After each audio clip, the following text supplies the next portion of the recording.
We are looking at box number 32 today. I could tell that there were some books in this, but also something that very much wasn't a book. I think it might be a storage container of some sort, so it's kind of a mystery. And I should mention that yesterday I finally announced in a few places that I'm doing this, and so it'll be interesting to see what, if any, reactions come out of it. I mentioned it on some of my social media, and I don't have a lot of followers or anything, so because the thing is, I've been doing this in a vacuum, not really knowing what's interesting to other people, but also doing it obviously for myself because this is, my life, and I'm doing it to understand myself better. But regardless, I do require outside, I don't know if I would say validation, but motivation to do a lot of things.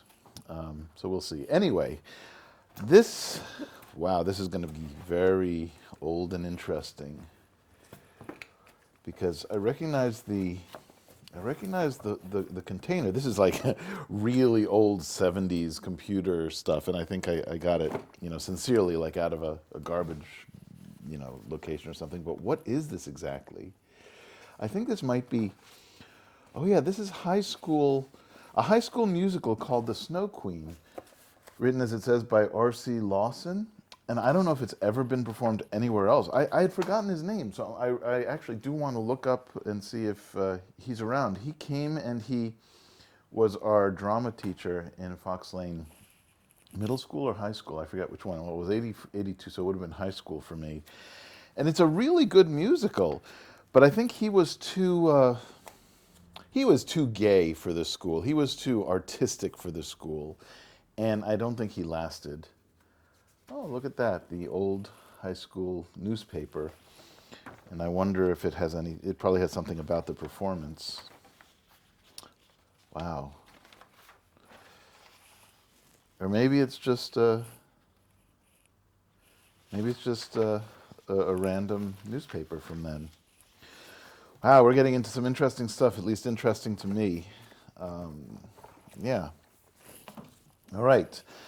This is a publication I wrote for in 95 or so, and these are all articles that I did. This was early internet stuff, and believe it or not, if I search through this, I could probably find it.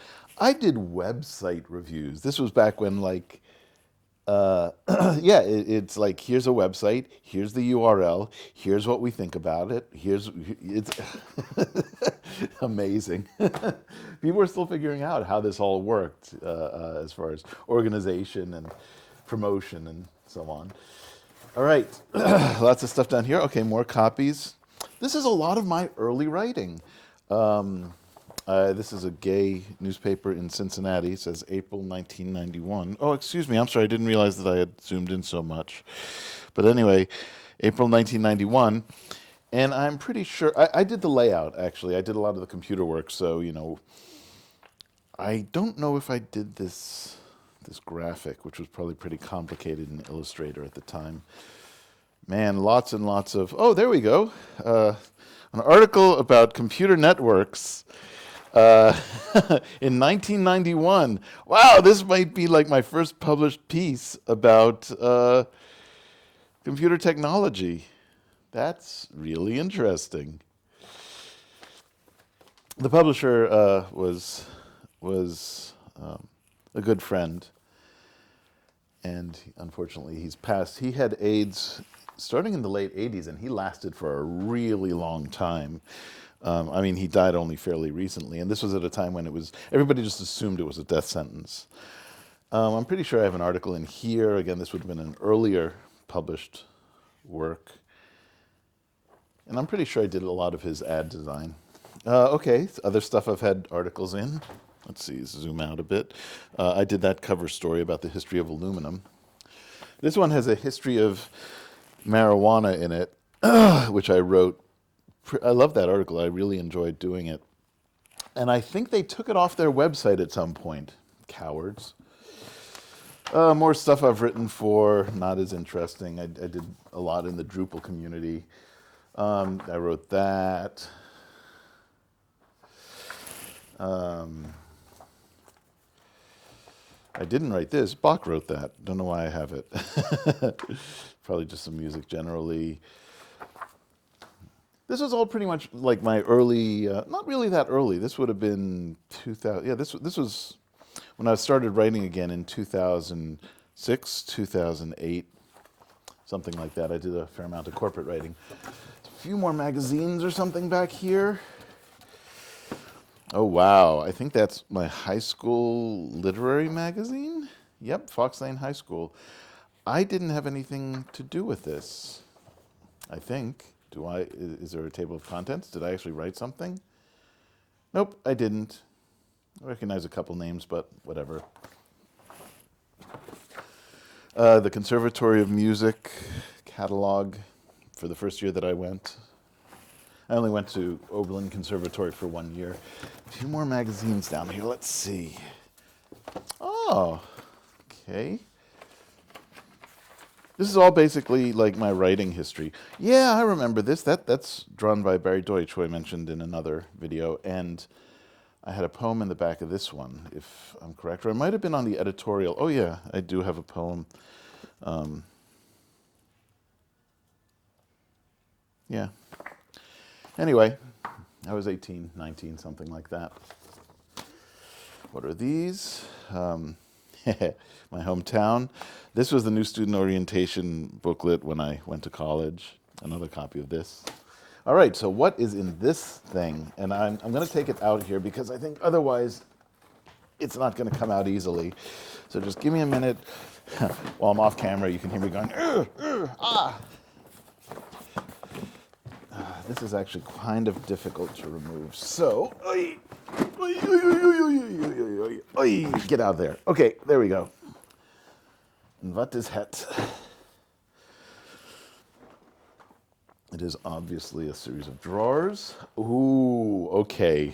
This deserves mention because I wondered when I would come across these. These are a variety of tapes. I'm going to have to move this back and get a better shot, I think. A variety of tapes, including, obviously, outgoing message tapes from the 90s. Probably have some incoming message tapes. And these are computer programs I wrote for the TRS-80 in the 80s. Like, we're talking 1978. Yeah. Also, I recorded a lot of things off the radio.